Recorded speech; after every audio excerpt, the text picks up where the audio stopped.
Thank you all so much for listening to me today. I wanted to thank everyone for being here. It's a great turnout, and I really appreciate you being here. I'm honored, just beyond words, to be the president of the Fellowship Council this year. I never thought I would ever be in this position, and I'm just so grateful to have the opportunity. Just a few things. So first of all, I just wanted to start out with some background slides on the MIS Fellowship Council that was started in 1997. The main aim of the Fellowship Council was really safe laparoscopy, and I thought I wanted to start out by just going through some of the workings of the Fellowship Council and how this group actually functions, because I think it's important to learn this. I was actually meeting with a program director recently, and it's something that we don't communicate very well, I believe. So wanted to go through this. So since then, the Fellowship Council has grown, and we now house approximately 1/2 of non-ACGME surgical training spots in the US. And we have affiliation with sponsoring societies. You should also know that you're part of a very successful match process that is very competitive. And I wanted to just show you the statistics that are available on our website. Basically, that if you look at this, 50% of applicants match. And so that's, really we're very competitive fellowships. They're hard to get into. When you speak to the applicants, they realize that they, often have to have backup plans if they're not able to match, etc. This is the concept of the sponsoring society. So this is kind of how the Fellowship Council was set up, and we have several sponsoring societies. SAGES, the American Hernia Society, just came on board, ASMBS, ASCARS, AHPBA, and the SSAT, and they are sponsoring societies of the Fellowship Council. So the Fellowship Council sort of is the unifying structure behind this, and the way I kind of think about this is as a balance of power. So theoretically, and this is not true for every society, the society or group of societies should come up with the education and curricular elements of the fellowship type. These are then sent to the Fellowship Council, where we actually have an education and training committee that has representation from all societies, where these elements are reviewed, tweaked, etc.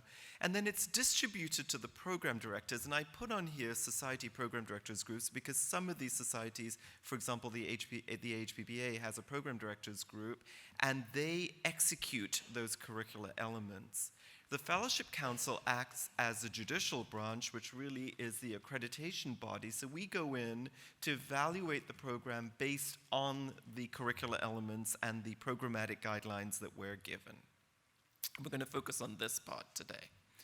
So this is a very busy slide of the makeup of the Fellowship Council, and Yumi insisted that I put my picture on there too, even though I'm standing up here. But Yumi, Hori, and Maria, who's at the bottom, are really the amazing sort of support behind this complex structure. You can see the number of people involved. We have accreditation, we have bylaws, we have communication, we have education and training, we have the finance committee, we have the liaison to the foundation, we have the membership committee, we have the nominating committee, we have the research committee, we have the EPA work group, and then we have the web and program committee. You can see the number of people, and I put their pictures on there because I want you to know who is doing what on the Fellowship Council, and please go up to these people, ask questions. We're here to serve you. So just a quick sort of overview. So the process of becoming a member, this is under Summer Matar's purview. You apply online, you go to the membership committee. The new process that was started under Danny Scott's leadership is that we actually site visit at this point. And the reason is that we're trying to get at these things, right? Are there conflicts with other learners? And I said general surgery residents, but really that could be other fellowship types too. That's one of the primary areas that we look at. Adequate faculty. So what if the PD was to leave, which has happened at some of the programs, and would the program still survive? Has a PD been at that institution for greater than 1 year? Have they been greater than 3 years from their fellowship? We're trying to make sure that we protect the fellows. What else are we looking for? Is there an educational environment? Is there adequate support? And I won't go into that too much because Adnan did a great job of outlining that. The accreditation process, so once you become a member, then you go on and you get accredited. So this is actually where the heavy lifting occurs. Again, having been on that committee for what seems like an eternity, I think, and Adnan too has been on that committee forever. It's really fulfilling. You go through that first accreditation process, and then you apply for reaccreditation. And so we had to break this up into two different groups because it's such a lot of programs to review. And I was on that committee back in like 2007 when it was still one group, and literally every Wednesday night it would take, Yumi was on those calls, it would take 3 to 4 hours between 7 and 11 on a Wednesday night. My wife was really pissed at me. So we broke this up into two groups, but we have a chair and a co-chair. Decision-wise, we have several layers of accreditation, 3 years, 2 years, and 1 year. And remember that when we do this probation thing, which we like not to do, we have both groups review it to make sure that we're consistent. And this is just a framework of full accreditation means we review in 3 years, conditional means review in 2 years, and probation usually means a site visit in a year. And just for the group, I am going to try to put these slides as a link online so that you can go back to these as reference, okay? Because I think this is helpful material, and I think that a lot of our program directors don't know all of this stuff. This is submission material that's required, and then the material that's obtained by the Fellowship Council, and then who the site visitor meets with. I usually love to end the site visit with the meeting with the chair, because I sit them down and say, you know what? Group A and Group B hate each other over here, and they're taking it out through the fellow. So you've got to fix this, because if you want to fix this case volume, which is usually where it shows up, you have to fix this. Or your program director for general surgery hates the fact that we have a fellowship. You can't have this fellowship unless you fix this. So fix it so that the fellow and the chief resident are on different services. That's what we've got to do. We've got to come in there and try to help. I'm sorry, this is a slide that's hard to read, but you can see the fellowship type. This is from 2016. So the majority of our cases are either advanced GI, MIS, or some combination with bariatric. We have some combined programs with HPB and Surg-Onc and transplant. This is now up to, I think, 6 programs in Surg-Onc. And then you can see the other fellowship types. Again, hard to read, and I apologize, but this is to show you that the accreditation process works. It's not a pass-through. So you can see that in 2016, I think there were 14 programs that got 2-year accreditation. There was one program that was not accredited, just so that you know that 4-year blip where there was a 4-year accreditation was because everyone was coming up at a 3-year time frame, so there was a huge bulk at 3 years. So we actually we looked at a few programs that were best practice and gave them 4-year accreditation to move the cycle.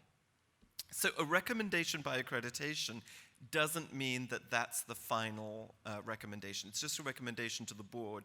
Your accreditation letter comes from the board. So don't scream at the accreditation people. This is a board vote, and it's really specifically for that.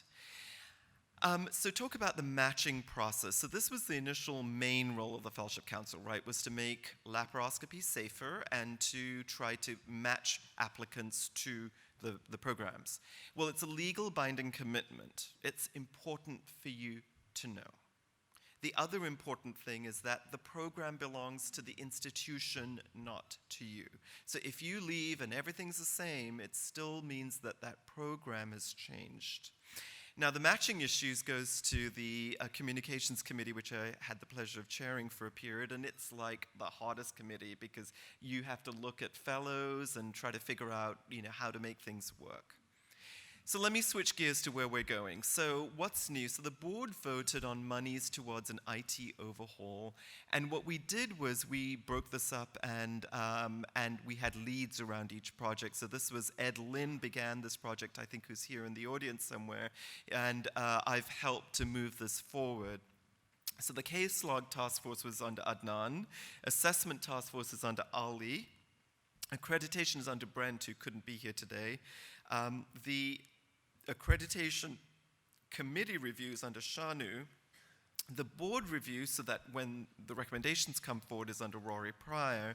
Research and reporting, we changed the sort of makeup of that committee to not just be the research committee, but we're hopefully going to report back to you where you stand metrics-wise. And then graduated responsibility, which is sort of this is an area I really want to focus on, is Leanne Feltman. So also we have an EPA work group led by Rebecca Minto, and you heard all about that today in a beautiful presentation by Corey. So the application process, membership accreditation application for the matching process, wanted to just go through a few things. So before, most of these elements came into us as Word documents. And as I've learned from Jason, who's in the back over there, we really want this to come in as data elements that we can query down the line. So if you think about this, now this is in our repository as code or data.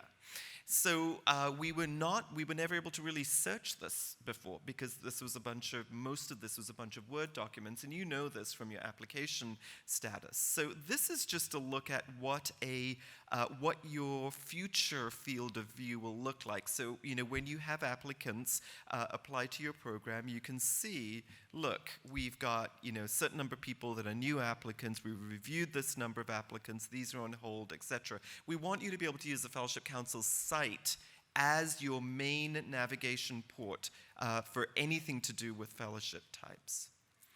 Committees-wise, so this is, on the accreditation committee, those of us that have sat on this, and many of you have, you've got to sit there and literally count the cases, which is really pretty painful, and try to figure out how do they fit into this fellowship site, etc.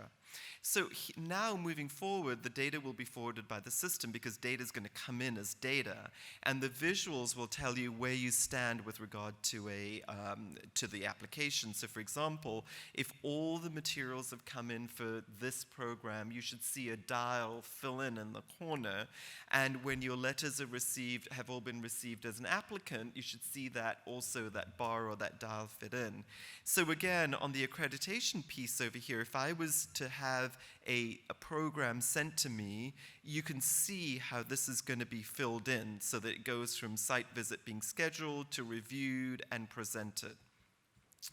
And similarly, if you look at this, you can see again where we stand, that you've got a certain number of site visits, paper reviews, etc., and you can click on that and get to the area that you need to get to.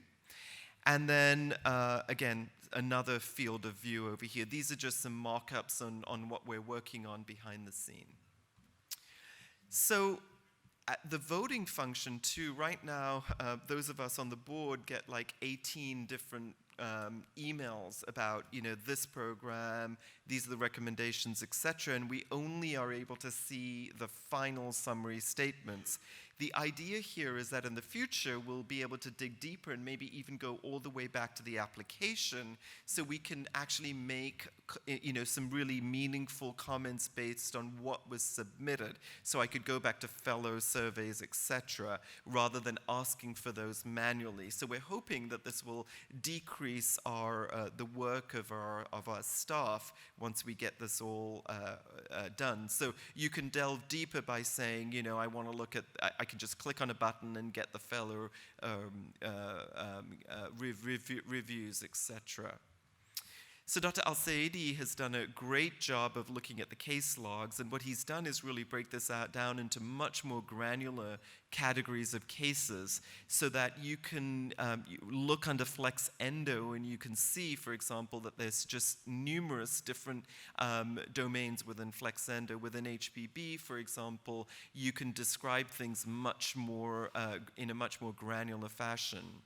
You can also, access all of these cases across fellowship types, and the cases will be counted and looked at easily for you. So as a fellow, you know where you stand with regard to your requirements. With a program director, you know where your fellow is standing with regard to programmatic requirements. I'm also very excited that Mike Schweitzer is going to be helping us, and we would like for you to be able to be benchmarked against the others. Now, what I'd really love is just to take the bariatric example. Where are you fellows with regard to doing the gastrojejunostomy and a gastric bypass? I'd love to be able to say, well, your fellow halfway through the year is still not doing the GJ, and 75% of fellows around the country are. Is there a problem here? Is it because number one, it could be your teaching ability or your ability to hand over control, or it may be a problem with the fellow. But I think we all like to be, I think knowing where we stand could be very helpful. The other issue is, our concept and understanding of autonomy. We have to be a little bit more granular in that, and that's one of the things I'll be asking Dr. McBride during the question time, because I think what is perceived as autonomy by a fellow and by a faculty may be two very different things. So this is an example of a reporting graph that may show you where your fellow lies, and I'm sorry, it's really hard to see again, but you'll see the case volume and then where they stand with regard to volume metrics with regard to other fellows as far as percentiles. So overall, this is the part that I think is also going to be very exciting, which is the assessment piece, and Leanne and Ali have kindly agreed to take this over.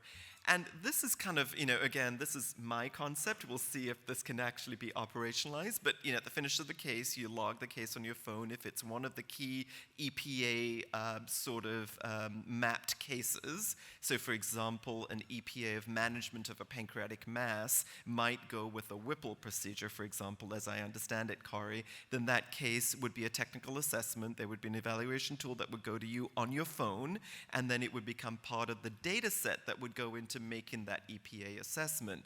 And my understanding is you can have many data elements that go into that overall EPA. But how about this, right? Wouldn't it be great if you could push that case to the RN, the scrub, the anesthesiologist, and the student in that room and ask them a single question: how much of the case did the fellow do? 25%, 50%, 75%, or 100%? And could that all be mapped to your EPA tool? Because I think autonomy is what Dr. McBride has alluded to.